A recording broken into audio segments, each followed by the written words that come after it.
on the beat.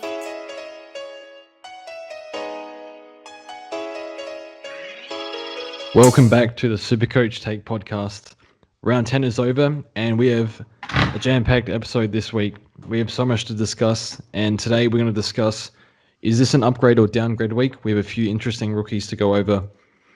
What are we doing in the buy rounds? Do we have a strategy? How many are we fielding each week? If you don't have Bont and Oliver, what do you do? I don't have Bont and I'm stressed.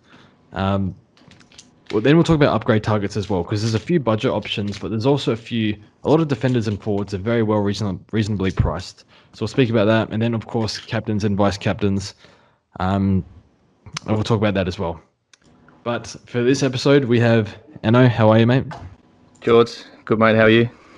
Good, thank you. And Big JD, how are you? Woo! I'm good, thanks yourselves. Good, JD. You have a good week, JD, or something? I'm just trying to bring the energy up, you know. Enno, as much as I love him, it's like, how you going? Yeah, good. Yeah, good.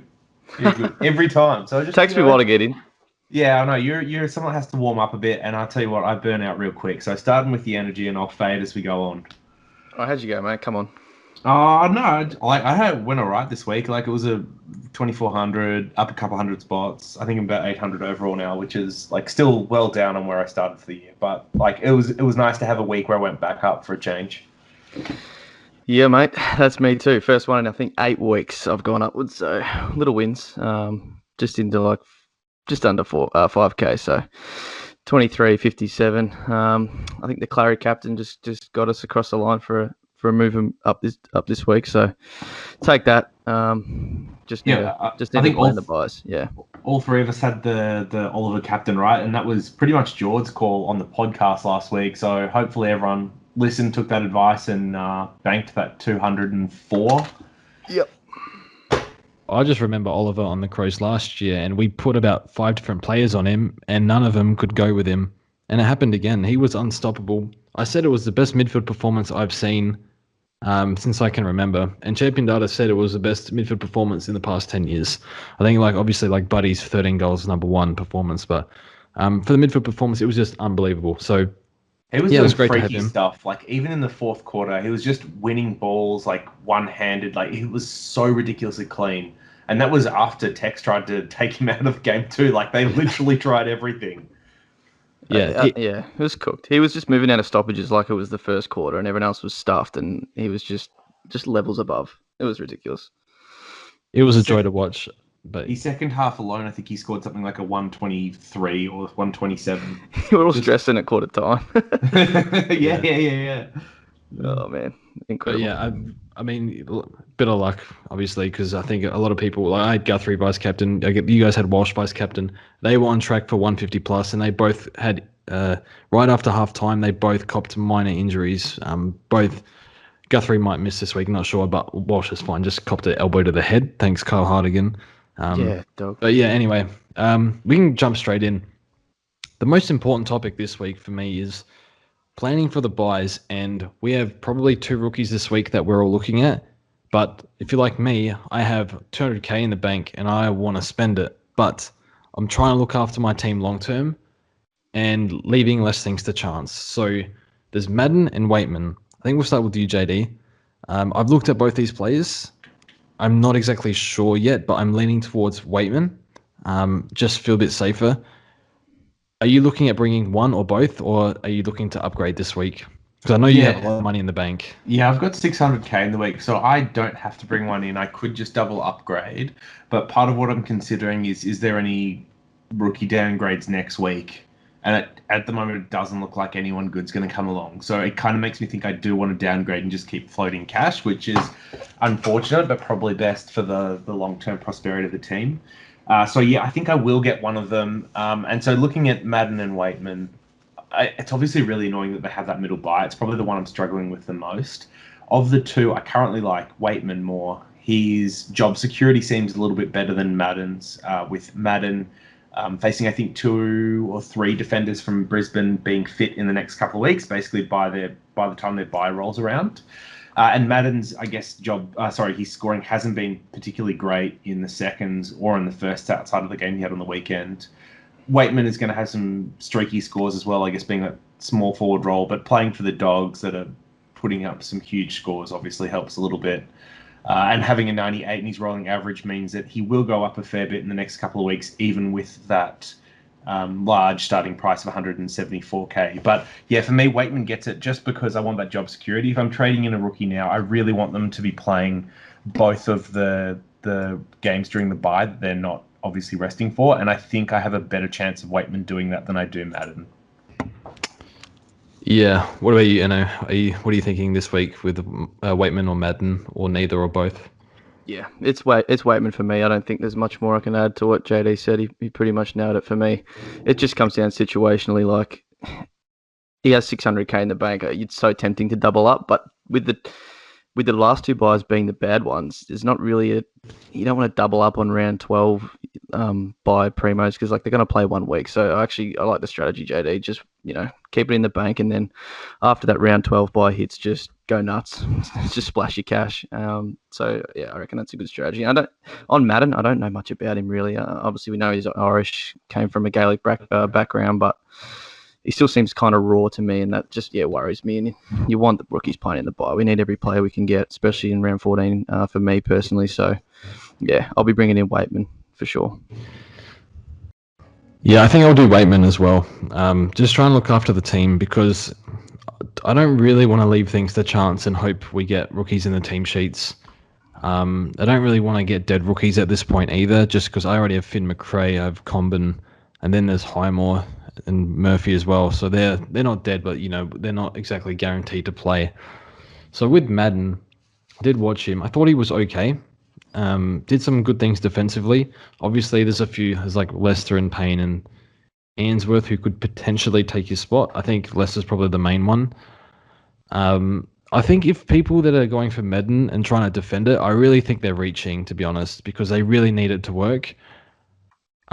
His scoring in Dream Team is not super great, and do I really want to trade in someone that could be potentially dead for the round 14 bye? I'm not risking that. I can't do it. I get if you want to do it and take the risk, but for me, I don't know how Waitman gets dropped based on how he's played. I know Vandermeer is back in 3 weeks or so, but I still think Waitman holds. I'd be shocked if they dropped Waitman. He's a high pick, high talent, been playing well in the VFL. Here's a hard fixture coming up in terms of plays Geelong. In Geelong, has to go to Freo and West Coast over there. Also plays Melbourne this week.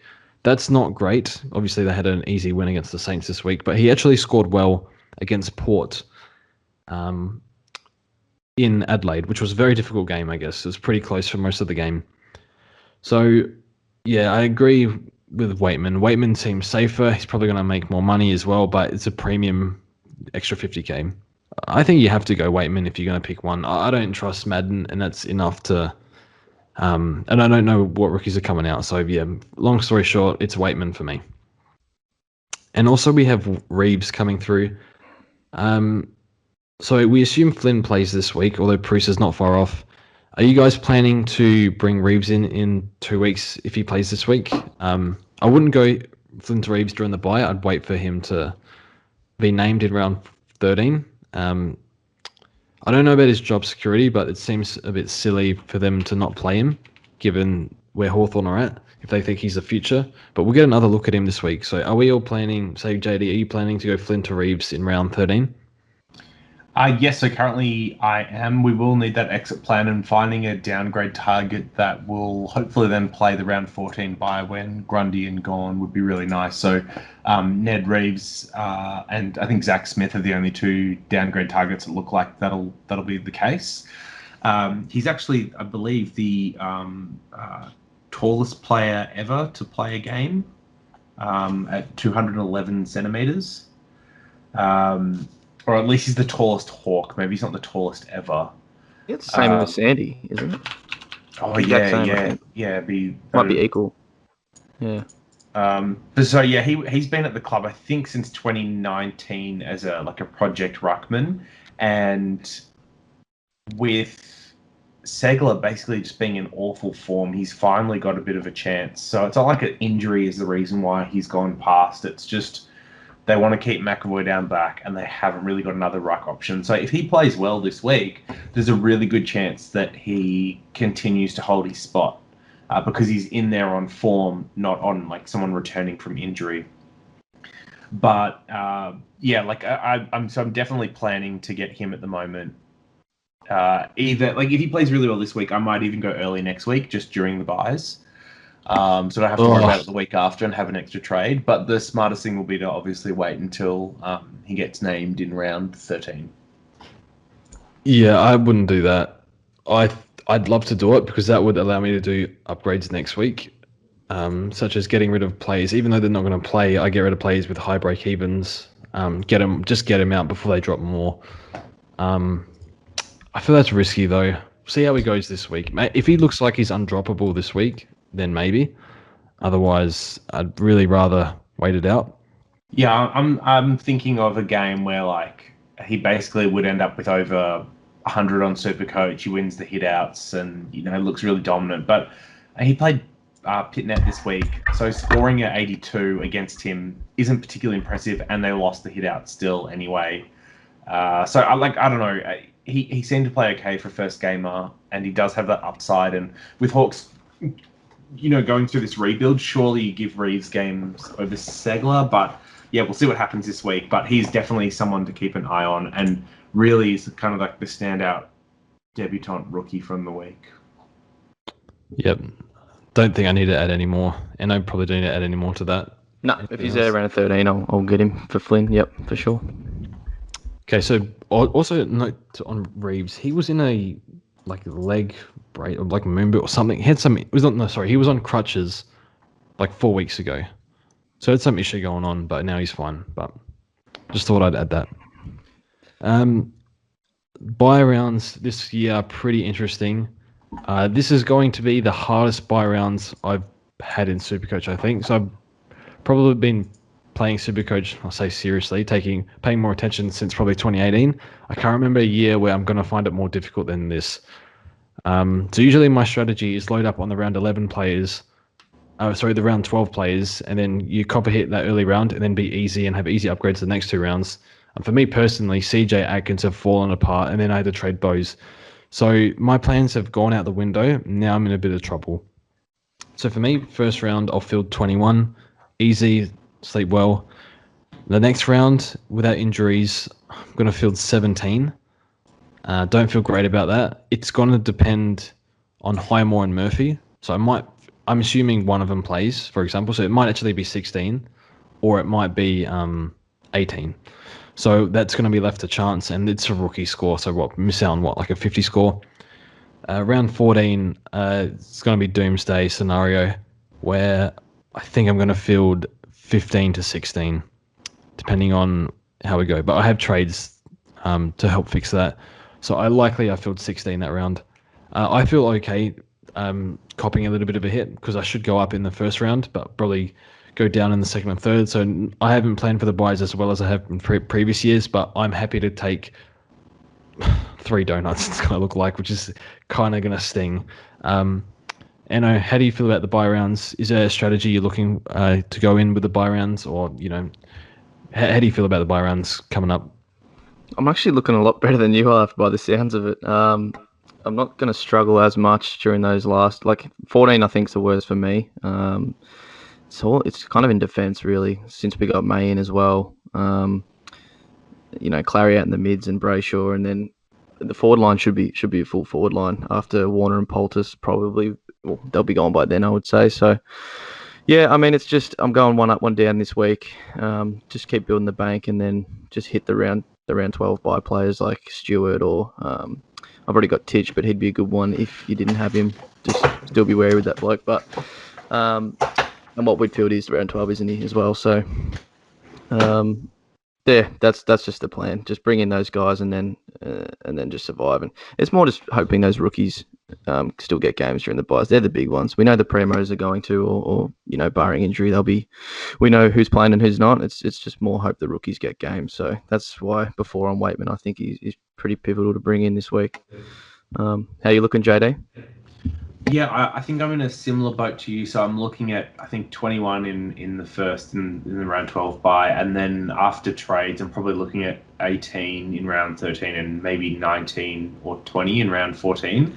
So I have a good split, but that's of course assuming that some of the rookies hold like Jones, and that primos don't get injured, and players kind of fall into the right price buckets at the right time, and all of these things could go wrong over the buys because Supercoach is never that easy. So the buy planning looks okay at the moment, but I am very well aware that carnage could happen, and I probably need to try and bolster the last two buys now in preparation, just in case things do go wrong.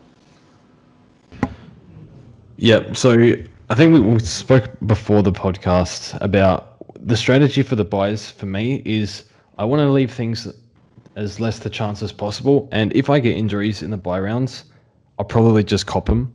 If they're short-term injuries, I don't really have the trades to sideways. I think I've got 3 injury trades left by the time I get to a final team, so I really need to be careful. So I'm not going to move mountains if I have to cop a donut because of an injury. But I think I'm building the bank. I'm going to go in with 200k. Plus, once I do Reeves to Flynn, I'll have probably 450k, which will get me 3 upgrades. So that gives me flexibility, not relying on rookies with the good job security and the right buy. It just seems very difficult, or leaving it to chance or luck that we get the right rookies with the right buy with good job security and good scoring and everything that come through during the buys. It might happen, but I'm not sure. So for that reason, grab the good job security of Cody Waitman this week, bank the money, get rid of Scott, whose break-even's 90, and then go from there. Just have that flexibility with the money. So yeah, I'll be down a primo this week, but I think it'll be worth it in the long run. So see how we go there. What's quickly your guys' thoughts on bringing in like a round 12 primo now? Just to play one game. Yeah, just do it. Because it depends on your structure. It depends on what buy rounds you have. I'm going to go CJ to Whitfield when neither of them are playing, because I already have 13. In round 12, I'm going to have 21 players playing. It doesn't matter. And I might even get rid of Jordan Butts as well that round for a Stewart or something, because I don't really need Butts to score that round. I have enough primos playing. But I only have 5 primos in that buy anyway at the moment. So, yeah, pretty easy for me. So, that will benefit you in the long run, and it will give you the flexibility. So, I don't have to grab Whitfield in round 13. I can just grab him in round 12, use my 3 trades elsewhere. Is that something that you were looking at, you bring in a Whitfield this week or next week? It was on the cards, yeah. I'm just toying with it. I think I'm still going to go Dale because, like you said, I am pretty good for that buy. I don't know. It's tough. I think I'm fine for 13 and 14. I'll just get there after trade. So I know for you, you're going to struggle. Did you say 13? You're more going to struggle in? 13, I feel 17 all going well, which is not good. Around 14, it's going to be capitulation, I think. Yeah. It's going to be fielding. I'm thinking 16. Yeah, so I think for you, it's fine, bringing in a round 12 primo, because, yeah, you won't need them. You'll be fine in round 12, and then they'll play for you around 13. So, yeah, I get that.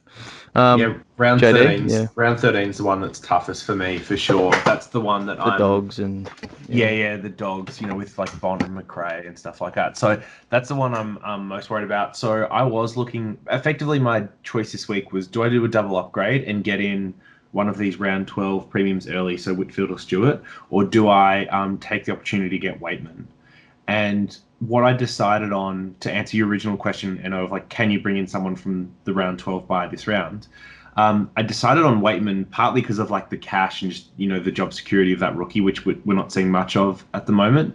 But also, I guess I kind of get Waitman's score this week and next week because he'll be on field for me. And then I trade in Stewart or Whitfield the week after. So I kind of get 2 of Waitman's scores in the same period. I'd only get 1 of Stewart or Whitfield's, if that makes sense. Yeah. And then given that Stewart and Whitfield both have reasonably high break evens, it may actually help me cash wise to wait a week anyway. So I appreciate I might take a little bit of a point hit, but just given that Waitman plays 2 games and they don't, and then the cash and the way that works out, I think it's one of the things where you can trade them in this week if it works for your buys and it helps your situation, but you definitely don't have to. And in fact, in some situations, it may be better just to wait the week and do it during the buy. Yep. Yep. I think we can move on now to just quickly. if we don't have Bontempelli or Oliver, before we talk about upgrade targets, so I have Oliver, I don't have Bont, and I think Bont will average 130 to 140 for the rest of the year. Especially now Treloar and Dunkley are out. There's points everywhere and the Dogs mid's up for grabs. McRae and Bont, even throw in McRae as well in this slot. So if you don't have McRae, Bont or Oliver, do you bring them in ASAP? For me, I can't get to Bont. I'd love to grab him, but I can't.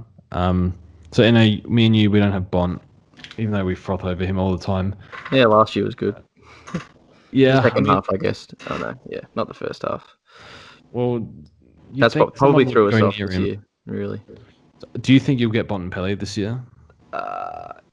It all depends how he goes the next couple of weeks. Yeah, I definitely don't really advocate bringing him in this week. It's just we wanted to talking about attacking the buyers with a bit of money, and bringing in a guy at 660 is just not the way to do it. It's going to kill you. Yeah. It's going to probably make you use an extra trade to upgrade, and we're all looking pretty slim on trades. We'll have a full team, so it's just, I don't really advise it. As annoying it is watching him go 140 for about 6 weeks. He's just sort of gone now, and you just got to hope for a stinker or a tag sometime. But is that coming? Maybe Mark O'Connor in round 14. Who knows? That'd be great. So JD, would you advise against grabbing a Bont or Oliver for 650 right now? Yeah, so I think there's two things here, because a lot of people are asking, especially Bont, do I bring him in this week? And the way I think about it, there's two sides to this. So what you've covered is absolutely right. Spending 650k when we're struggling to finish teams and you're trying to race to do that, it just doesn't seem like a good move. But I think the other side of this is, if you are absolutely insistent on having him in your side, you have to trade him in this week. And the reason why is that with a 159 in his rolling average, and for Clary it's a 200 or whatever, by the time they get to their buy, they're going to be 700k. And then, if they're ever going to come down in price, it's going to be a lot longer after that again. So effectively, if you don't get them this week, you'll never get them. But at the same time, getting him in this week is going to hurt your team, or completing your team in the long run as well. So I don't think I can advocate to bring them in. But if you absolutely see it as a must trade, that you have to have them, this is the week to do it. Otherwise, you just miss out. So painful to hear, but probably true. Because, I just looked at Supercoach Gold, it's got him going 130 for the rest of the year, and he doesn't drop below 650. So, 130, 130, and he's 670 something still. He's not going to drop unless the poor game comes. So, painful, but I brought in Guthrie to hopefully match him, just because of, as you guys can, as I said, my buy situation. That's why I went Guthrie over Bont. Hindsight probably would have gone Bont, because overall he's probably going to put 200 more points on him for the rest of the year. But Bont's gone. I'm not going to get him this year. I've resigned to that, unless by some miracle he gets to the low 600s in round 15, which is impossible basically. But good discussion on that. So upgrade targets. In defense, I think all the upgrade targets, I think it's apart from Mills, again, Mills he shares with Lloyd and Laird, and May's ownership's actually reasonably high, I think, in the top 1,000. So it seems impossible to bring in Mills. And it's the main reason why none of us could get Mills. It's just we look at the buy and we're like, well, we can't really do it. So apart from Mills, there's a whole heap of options. So Ridley's 480. I'd love to get Ridley this week, but again, I'm going to look after long-term and go Waitman. Whitfield, I think, is a must-have. Lloyd is there Lloyd's dropping 10k every week. He's going to get to low 500s. Tom Stewart is there. He's 120 break even, so maybe another week he'll be 510 or so. Caleb Daniel, with more points available in the Dogs midfield or in the Dogs overall team, as well as I think they've found the role for him where he's a half-back, pushing up the ground, pushing up on the wings. I think he's in this bracket as well. I'll start with NO. Do you have a preference out of these players? And do you think Whitfield is a must-have? I'm not as high on you guys as Whitfield, like on Whitfield as you guys are. Sorry, as a must-have, but I do think he's a very good option, and he looked good on the weekend. I was confident after watching that game that he's sort of back to how he used to be before the injury. So he's still probably my number one of that group, more so because Stewart's ownership's quite high. So I'm talking from my position, obviously a bit further behind you guys. Whereas trading as Stewart doesn't seem as appealing. So probably Whitfield. I didn't go Daniel last week. I opted for Lockie Jones because just another sort of rookie playing through the buys. So maybe you regret because I think he'll be fine for the rest of the year. If he plays that role, he'll be 105-ish average. So that's about where most of the defenders are besides Mills. So he looks really good. So if I had to order him, probably Whitfield one for me. Then obviously I have the other two. I'd say Ridley after that. Jake Lloyd's such a weird one, man. Do you even still want Jake Lloyd if you didn't have him? Yeah, you get him for 520 in like 2 weeks. I know. Okay, his buy's terrible. Yeah, I mean after the buy, even he's been. Of course, you want Jake Lloyd. Everyone paid $650 for him. Yeah, but what would we pay $650 for? 120s. He's still averaging 105. I know he's averaging, but I mean as of late, it's sort of just a little concerning. That's all. Not really. 5-round average 104. Yeah. It does feel like he's not going above 110 and not going below 95 every week though. I think you definitely want Lloyd. It's pretty durable, safe. So that's probably the main thing. He is pretty durable. Yeah, I'd be getting Lloyd in if you can. Yeah. But he'd be still below probably Stewart for me.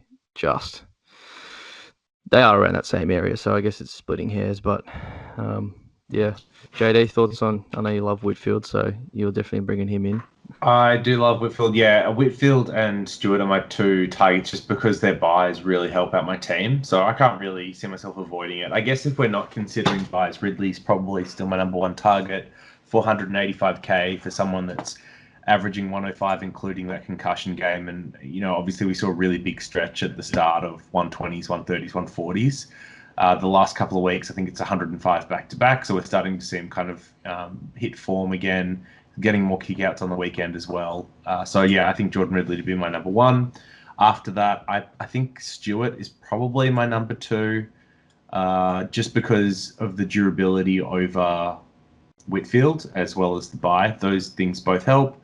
But in the last 3 weeks, he's failed to ton in every single game, which is a little bit of a concern. With Tui, I think, playing a lot better, it looks like Stewart started to fall off a little bit, which does have me concerned. And then, I'd have Whitfield as number 3. Just he's upside, and the rules really should suit him. So I still believe that once he finds form, he could have a patch of 110 plus to finish out the year. And at a sub 500 price point, that's really appealing, especially now that GWS is starting to find some form as well. Lloyd is someone that I totally think you can miss if you don't have him.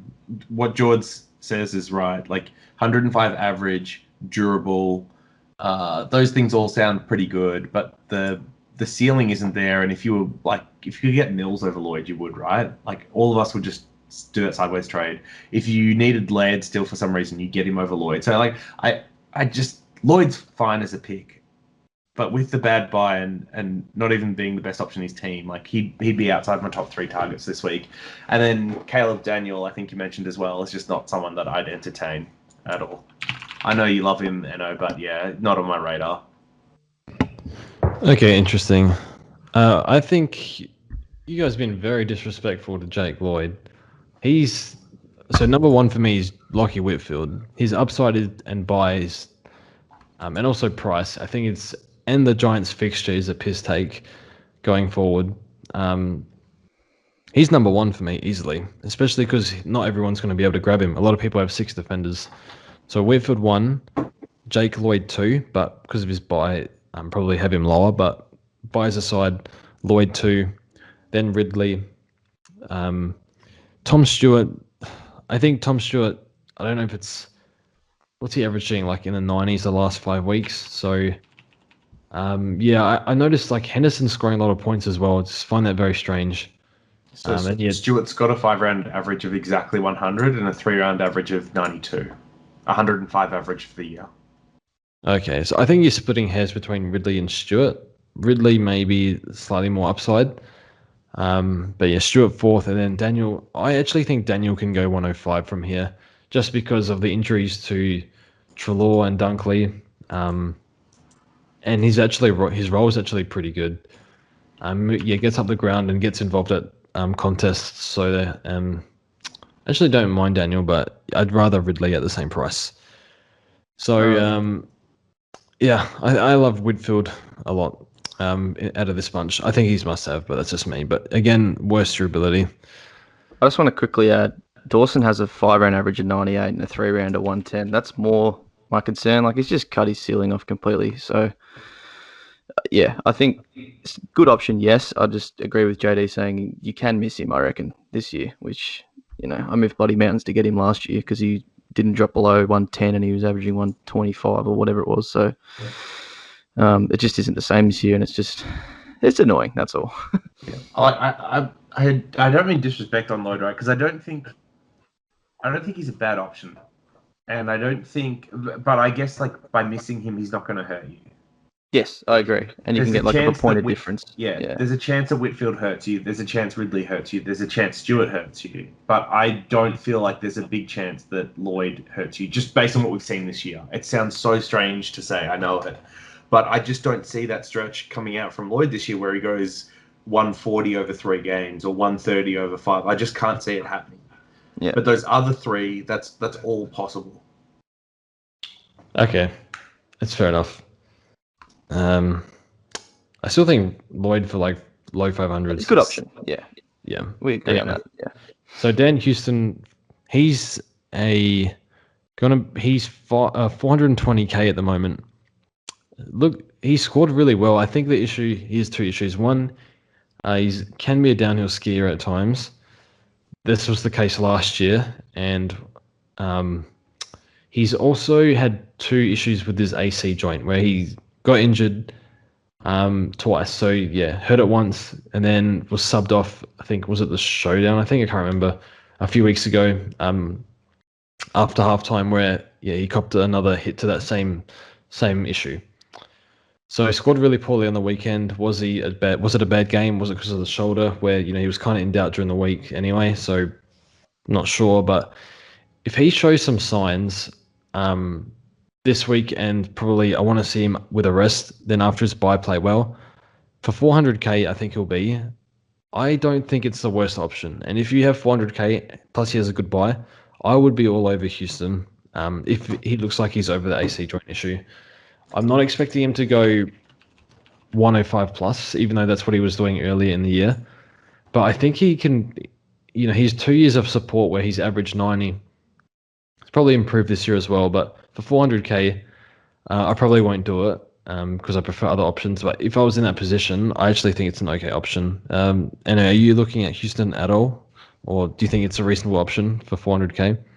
I actually really like him as a player, and I held him all last year despite the fact he's somewhat burnt a few people. I actually think it's a role. I think he's better in defence, like he was the first month. And since he's gone in the midfield, we've seen his body hasn't been able to hold up, and while the numbers is better, and you're around the ball more, I think he's just better at coming off half back and kicking it a lot. So I actually don't really like him in the midfield too much, and he's had too many poor games for me in there. I know he got injured in 2 games mid-game injuries, but yeah, I'd much prefer to get Whitfield for whatever 100k more and just not sort of have to deal with that, especially already with May. It's just it's probably not something I want to put myself through.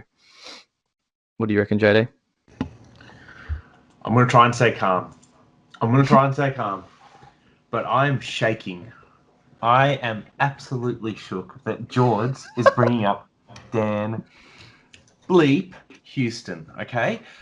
Because you preach every day, every week, every year. Every hour. Every hour. You can't go on Discord without don't pick the injury history. I read that this guy once saw a calf specialist 5 years ago. You cannot pick him for any reason whatsoever. Now, we know for a fact that Dan Houston is carrying an AC joint injury that is going to 1,000% require surgery at the end of the year. He's playing through that. He's getting injections every game. He's already re-injured it in games, which has seen him be subbed off. And you think that he's a good pick from here on out? George, mate, please explain, because I'm going to need to step away. I'm sorry. I'm just going to have to step away. You're unbelievable. Oh. Okay, so... What have you got, mate? Did you say it? Okay, that calf from 5 years ago, now I'm totally off him. And this AC joint, does he actually need surgery? Did you just make that up? No, he will. He absolutely will need surgery on it. There's no way he avoids surgery at the end of the year. He's two options at the moment. Cap. It's not a cap. Where did you get the info from? I'm gonna find you hear the typing right now, but I'm telling you from everything I know about AC joint injuries, he's 100% needing surgery to repair that bad boy. That doesn't just heal while you play footy. It doesn't happen. And it wasn't that the calf was a hypothetical, but I will remind you that you avoided Ridley because he sat out some training sessions with some like calf awareness. And anyway, so you avoid calf awareness, but AC joint injuries, that's fine. He's already been subbed out of games because of it, and you're gonna get it. Come on, this is indefendable. I thought he would heal properly. I thought it was very low grade. Low grade AC joints 2 to 3 weeks, or 1 to 2, I think. You don't get subbed off for a sore shoulder, okay? Okay, so we need a doctor.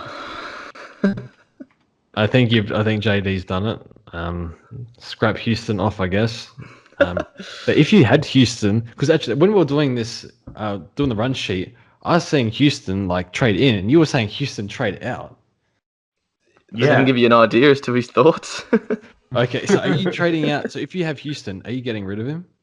It's really tricky because he's already lost a lot of his money, right? And his buy is good, so if he's your biggest problem, by all means, but it's probably a hold, and you just wait until the season-ending injury happens, or you hope to push him to D7. Because as a D7, where you could loop his score each week and just see, if he plays through a game in a good role, then you might get a 130. But he's had 3 scores of 50 in these last 5 games. Yeah, it's a no from me. I've got rookies that are outpacing him. I can't jump on board with that. 2 were injury affected though. 1 was bad game. That's the point. He's still got the same injury. But I'm saying that if he is over that if he looks good in round 13, look, I don't know if he's still going to have that issue then. I just thought if he looks good, I assume if they play him, he'll go away. All right. Okay. I can see a point that if after round 13 they come out and say his AC joint is completely healed, he's not taking injections, he's fine, there's no risk of re-injury, it's stable, then he gets 100 and whatever, then sure, jump on. But I don't think we live in that reality. Very well. We'll move on to the midfield now. Do you have a script in front of you there, JD, or that was good? For midfield? No, we'll move on. Let's just move on. No, that's straight off the top. Okay. I'm very passionate about Houston after he burnt me last year. Okay, I mentioned it. There's one person. Anyway, move on. Let's move on. I forgot I was mad at Houston. Anyway. Yeah, you were one of the worst. I think I didn't usually the trades at the end of the video. I traded him out 2 minutes into the video that week. Anyway, so midfield upgrade targets. Look, we spoke about Bon and Oliver, and Lyons is sort of in that bracket as well, where Neil's coming back, which I guess he scored better without Neil. I think his clearance numbers are up without Neil, so I assume he comes back a notch, but still a great pick that you'd want in your starting team anyway with Lyons. But midfield upgrades, we're looking at the 520 to 570 range.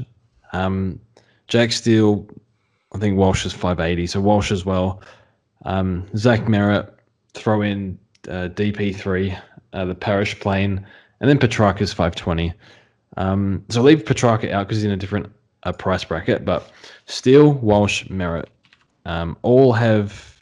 No, Steele has the last buy, Merritt and Walsh have the middle buy. I mean, my preference... I think it's Steele or Walsh. I'm not sure. I just think Steele's fixture opens up, but Saints are so bad, so like at least Carlton are competitive. Walsh or Steele? I don't know. I think I'll go Walsh then Steele. I think they average probably the same from here on out though, and then probably Merritt last. But Merritt is very capable. So JD, Steele, Walsh, Merritt, maybe throw in Parrish as well. Who would you want out of this slot the most? Oh man. Let's exclude Parrish because my bias. Well, I just want Parrish in the side. But I think of the others, factoring in price. I mean, Steele's got the best buy for me, but I already have Walsh and Merritt, so I'm bringing Steele this week. I think he is probably the best of the three, just because he finished M2 last year. He's been really solid this year, and it feels like a few games he could have gone bigger and just hasn't quite got there.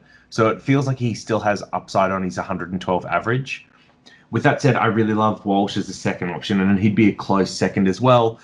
His back half of last year was really strong, and it's what we expect of an endurance player to kind of come on quite heavy towards the back of the year when some of the other mids and other players are starting to run out of steam. So I like Walsh as an option. I think he's going to really continue to score well. And then I'd put Merritt, unfortunately, last as the three. He is the cheapest as well, so there is a little benefit there. But I think the problem that we've seen with Merritt is twofold. So he has got tons of attention the last 3 weeks that has really limited the upside of his scoring. And given that they have been somewhat effective tags, it's more likely than not that these things could continue. I think Walsh has a little bit of tag risk as well. I don't think Steele has any tag risk, if that's what you're weighing up. And then with the emergence of Parrish in Essendon's midfield, the points are going to get sucked up a little bit by other mids. He's not going to be relied on as much. So I just think he'd be third. But he's also a great option at 550k. I don't think you can go wrong with any of them, especially given they're all durable. They've all got scoring history. But if I had to rank them, it'd be Steele, Walsh, and then Merritt. Anno? It's close between Steele and Walsh, really, isn't it? It's do you take the third-year player that's had a really, really good year? But I do think, I agree with JD, there's maybe some attention risk, but he's capable of probably just avoiding that. I think Steele's floor is just really good. Like, even in a terrible side that's going so poorly, he's still managing 90 minimum every week, and then obviously the upside of 120s and stuff like that. So I think, and yeah, JD's mentioned to me before, the Saints draw really opens up. So I think Steele just edges it for mine, just because of scoring power probably in the back half. But I still love Walsh as an option. And then Zerrett's just really annoying, isn't he? Like, he gets so much of the pill. He does a lot. I thought his first quarter on the weekend deserved a 60, but he's just on 45, and he just fades in second halves of games, and just for some reason his touches just don't score as well as other people. So he's very painful, but he'd definitely be third for me in that group. I think Merritt's a dream team pick. Yeah, it's just really annoying. It's but okay. He's durable, like you said. He's plays 22, so yeah, he's still a good option. So this would be probably after the buy, but Petrarca for 520k. So there is upside here, but his disposal is horrific for some reason this year. But yeah, I don't know about Petrarca. I think I'll skip Petrarca, but if he's 520k, so I think at 520, I do like him as an option at that price, but I think I'd rather pay an extra 50 for one of these guys. Any interest in Petrarca at all, JD? I just can't see how he fits in my team with that last buy. I will likely finish my team before then, and I can't carry him through that buy, I don't think.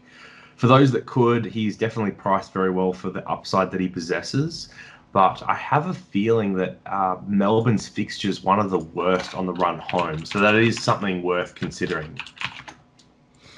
Okay, and yes or no to Petrarca? In any, I think yes, but this is my mids have already. I've got Titch and Brayshaw, so they're probably positions you'd probably would have gone track instead of. But just with the buys, you just really couldn't get him in beforehand, especially with how many other demons we have and Swans. We know the rest, so it looks like I would. I just don't think I can in my team. There's other guys I would want over him. Yeah, fair enough. And the risk of how much he's butchering it. Sorry, it's just there's a lot of safer options, I think, but he can definitely explode like last year. I'm thinking about it after the bye. It just depends on where I'm at because I have one mid slot. I'm happy with my first 6 mids. I have Brayshaw, so Brayshaw's okay. He's coming back this week, thank heavens. Then I'll probably have to get a budget M8, and if Petrarca's at that price, then I'll look at it. But yeah, I don't mind him. I think he's probably going low hundreds to. I think he'll go 105, but we'll see. So the forward line. So I think the issue with the forward line is they're all, apart from Dusty, they're all going up in price. So it's like you want to grab them now, but you also want to like do a downgrade this week, I guess, depending on your situation. So I'm grabbing Dusty this week. I think last year against the Crows, he plays the Crows in Essendon, went 120 on the Crows, I think, and almost like 150 on Essendon last year. Played well, just I think, second half, Lions got on top. Starcevic kind of went to him. He's having a great year. But Dusty probably got him in the first half. And then Matheson got in his head, the barometer. So we won't have to deal with Matheson coming up. But I think Dusty for 430k, I think you have to this week. This is the week, 50 break even. So Dusty's the first priority out of this slot. But now we have Dale, Hind, Hall. Shea Bolton's probably coming back as well. So I guess we're going to order these guys again. I guess, Enno, do you want to start? So I'd probably put Dusty first because of price, but then Dale, Hind, Hall, and Bolton. Who are you putting the biggest priority on to bring in your team? I think with Dusty is you have to have a belief that the Tigers will turn it around again in the second half of the year, like we have the last sort of 3 years. So if you have that belief, then I think you get him in because you sent it JD during the week. Like his difference in wins and losses, I know, sometimes it's circumstantial, but I think it's just a massive difference between when we win, he's going 120. When we lose, he's probably going 70 or 80. So if you think the Tigers will turn it around in the back half of the year, and good next couple of weeks, but I think it's then Eagles away after the bye. But it does open up. I think it is pretty winnable games for the rest of the year. Then you get him this week, or maybe one more week because I think he'll still be affordable next week. So yeah, the way he's playing, I mean, he looked great in the first quarter, as did the team, and he was scoring well. I just think obviously he's our barometer. We don't win the 3 flags probably without him. So yeah, I think my number one is: do you believe the Tigers will turn it around and have a good second half of the year? Then you get him. Okay, if not, what is then you your bet belief? against it. It's history that we have in the past 3 years gone, like 9 of 12 after the bye, like 11 of 12, 10 of 12. Like it's all, we've basically only dropped 1 or 2 post-bye for the past 3 or 4 years. So looking at the Tigers fixture, there's only about 3 games tops that you could potentially see them dropping. So I think it's something like Brisbane in round 18, Geelong in round 19. Yeah. And I think you play Greater Western Sydney once more as well. And just about every other game you'd pencil in Richmond to win. And even those 3 games, obviously they still have a chance to win as well. But you've got like your Norths, your Hawthorns, your Saints still to come. So like there's just so many favourable matchups on the run home. Yeah, Gold Coast still to come as well. Collingwood, North, yeah. Yeah, exactly. So yeah, it's almost talked myself into it. Dusty is like a really obvious pick for me, especially with Crows and Essendon the next 2. And I think if you're waiting till after the bye, it's probably too long because you're going to miss out on 2 really good scores that'll see him get up, another 30, 40k. So I'd be jumping on this week if you do not have him. Yeah, I think I talked myself in then. So you didn't believe, you kind of like half believe, Well, with me, and I'm not going great this year. I just wanted to jump on Dale because of because he's what I think I'd looked before, the 4th forward for total points. So, and he's sort of getting out of reach, at 500k. So maybe I can wait a week on Dusty. Was my thinking. What's his break even like? It's something in the 50s or 60s. 50. It's actually lower than what it was last week. Yeah, so he could skyrocket, but then what, to 450, 460, which is still attainable, whereas my thinking is Dale's 500 plus. So were they playing this week? Yeah, I know. What did Oliver do last week? Yeah. Now, I'm not calling it 200, but I'm saying a 130 is on the cards. Like, that's very possible. But then what will he be? 460 for... Yeah. my point is Dale, I think, would be unreached like 500 plus. So maybe go him first. I don't know. I understand the logic though. I definitely get it. Could have a big 2 weeks and then be 500k plus for the rest of the year. So yeah, maybe I'll talk myself into it.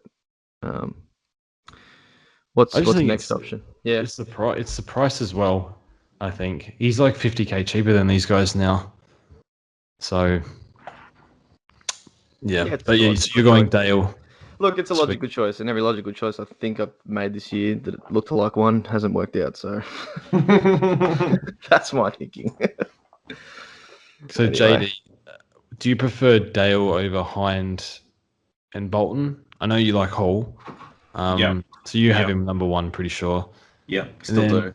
Dale, Hind, Bolton. Can you put them in order? Yeah. So I rated all of them earlier in the year, and I think the order I had them was Bolton, Dale, and then Hind.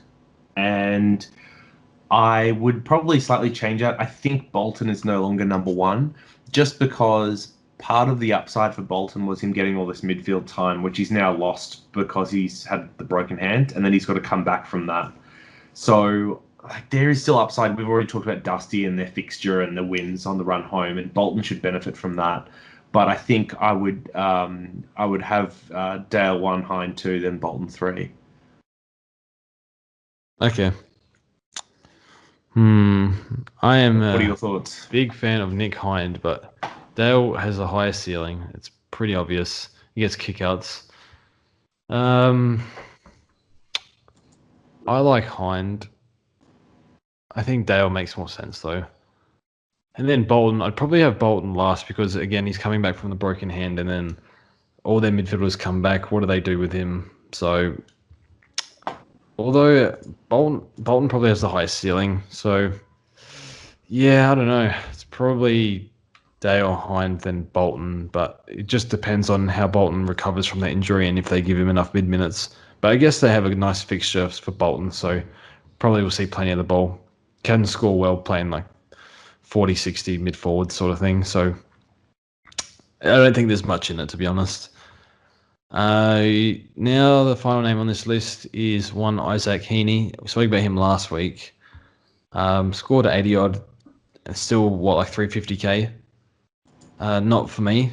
Buy is quite rough, and then it's Isaac Heaney. It's gonna get injured, so I still think he's the one at that price range at 350. I guess none of us are bringing Isaac Heaney in, are we? But if you would you do it if you were struggling real bad? I think that's the only reason too. If you're really down on primos, and you wanted to double up this week, and he was sort of the only way you'd be able to, then it's probably the only reason I would consider it. Yeah, I think the role change. People I think Frico tweeted he's like second for uncontested possessions or something in the past 2 weeks, so maybe it's a good sign. It's probably really dependent on Buddy, being in the team, really, isn't it? Like it has in the past. He gets up the ground more. He's not sort of just parked full forward. So yeah, if you want to do it to yourself, go for it. But I don't know if you're struggling. I think so. Just on the if you're struggling thing, I've always found that the weeks and the months and the years that I play Supercoach the best is when it just feels like the trades are coming to you, when they're falling in your lap. So Dusty at 420 feels like it falls in your lap, right? But if you're trying to talk yourself into getting Heaney at 350k when you've said no all year, it feels like you're trying to force it. And those ones that you try to force are the ones that end up burning you.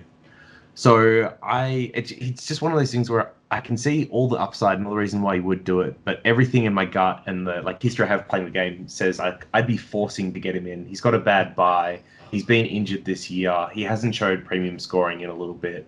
I'd be forcing to get him in, and I know I'd be making a compromise, and that's the stuff that generally doesn't work. With that said, their upcoming fixture is really nice. So Carlton this week, they've got the Saints the week after that, then they have Hawks, then their bye, and then after their bye, I think is when it starts to get hard. So if you did want Heaney, the next 3 weeks do look good, but yeah, it just feels like one of those trades that you're forcing, and they just never seem to work out well. Yep, I agree with that. But But yeah, as I said, if you're in that position where you don't really know what else to do, I guess you do it. But yeah, don't be surprised. And captains and vice captains. So, But before we get into captains, vice captains, I actually had a little surprise here that I didn't put on the run sheet. It's a surprise rookie that no one's talking about that I wanted you two to weigh in on. His name is Zachary Sproul. He's got ears that rival Collier Dawkins. He's a, I guess, like small to medium forward for Greater Western Sydney. He's already had one price rise. So he's, I think, at 160k now, but coming off a 69 and a 53 in his last two. He does have the first buy. So the problem with Waitman and Madden is that they have that middle buy, which is trickier, where Sproul is in the good buy that people can kind of take another person in. Should anyone be considering Zachary Sproul as a downgrade option this week? Yeah, I know who he is because they showed that vision of him getting his first win and going nuts about it. Throwing the Gatorade shower on himself. I'm pretty sure he's got dropped twice. 3 games this year. Yeah, but he's got dropped twice. Like he hasn't played a consecutive 2 games. That's right. So that's the issue. Is he in for Toby Green? Probably that's why he came back, to be honest. Hogan. He's 197 centimeters. Yeah. Yeah, he's pretty. Yeah, he's tallish. He's played round 2, 8, and 10, so it doesn't really look great as far as. You're right, though. He could play the next month because of Toby and Jesse. So yeah. If you're desperate. I haven't really done my homework on Sproul, to be honest. Seems like Waitman is better in every way except for the buy. I'm taking Waitman. I think I'll do a bit more looking into this bloke. Jannar won't. Doesn't look like. No. I like it. You're humouring me. I just think it's really interesting that like people are looking at Madden as an option, but Zach Sproul just seems like better to me as an option. If I was really trying to get someone in this week. Yeah. Anyway. Little bonus, because only the people that listen to the end will get to hear any Zachary Sproul talk, and I haven't actually seen him be raised anywhere else, and I think he's a more interesting option than Madden. Yeah. I think they're both ass, but that's fine. Captains. So just on the Hogan Green thing, right? So they had 3 outs this week to their forward line, which was Hogan, Green, and Brun. And so Brun was admitted. Toby Green's long term. And then you've got like Hogan is the only other one that could come back in, but they could easily drop like Sam Reed or someone like that. So I don't know. Like there's a decent chance he actually strings together games now. I think that's Cameron has a hard on with Sam Reed, doesn't he? He loves playing that bloke. Well, Sam Reed's playing down back anyway. So it's not a really big deal, but. Well, I think you just said it. There's a decent chance he holds. Well, I don't want to hear no decent chance. I want to know that they're going to hold over the boys.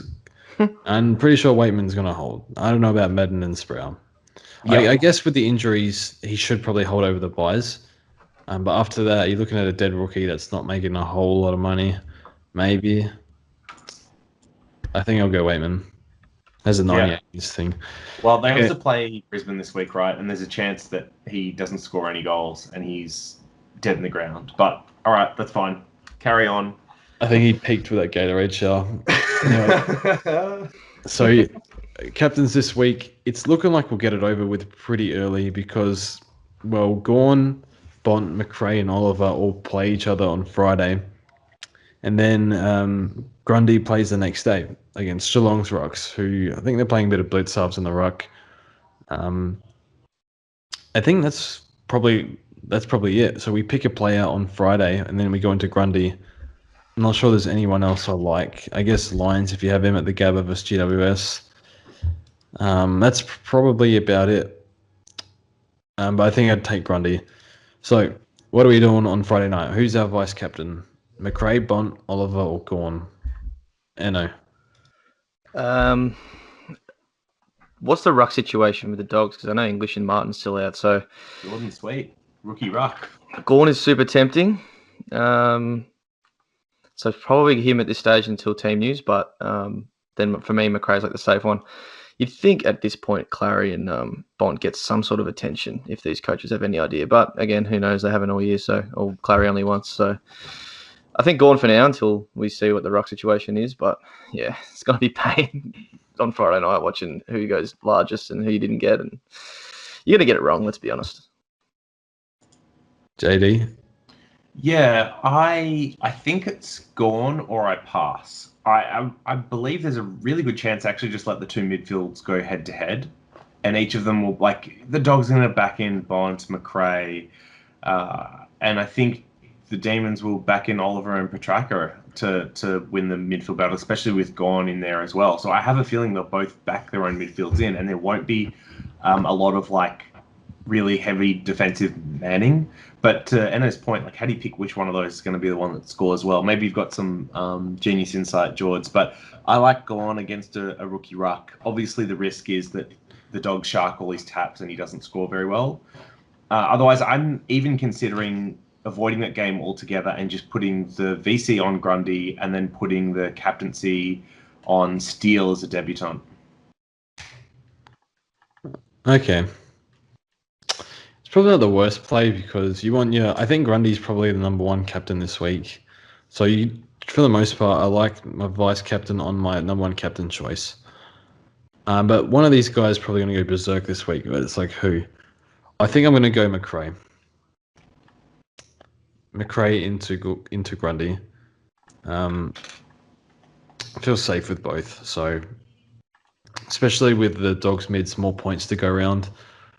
And Melbourne actually don't really restrict that much. I know Keys went off, like Seedsman got a bit inside time. He scored like 140 Dream Team on the Demons. So I think he can score against the Demons. So I'm going McRae. I know Jackson's playing. So like with Gorn, it's like his ceiling's kind of limited a little bit, but just want to see him go one time, just like really big again before I start captaining him again. But for now, I think it's like Oliver over Gorn. But I think this game I'm going one Jackson McRae into Gorn. So I think McRae, by the way, has had like 141, 120, and 105 in his last three against the Demons. I think he's the safest, yeah. And Gorn for sort of the upside, maybe big game. Because I don't really want to pick Oliver into. I know it sounds stupid, but I don't like vice captaining plays that play the Dogs. So, I mean, he's every chance to go berserk again, but I'll go McRae. So I think that's it. Nothing more to add, I don't think. So I guess that's it. Thanks again, Enno. No worries, mate. Have a good weekend. Thanks, mate. Yeah, should be good. Heading off to the G on a Sunday, so it should be good. So if you see us there, say hello, but I think we'll be there like 1:10. So it should be good. And JD, thanks for joining us. Thanks for having me, boys. A pleasure as always. That's all right. So you're a mainstay now on the podcast. So that's cool with you? I guess so, yeah. Well, as long as I can keep making the times work, I will be here, I think. Okay. All good. Thanks, boys. And yeah, see you guys on Sunday. And yeah, we'll see you guys next week.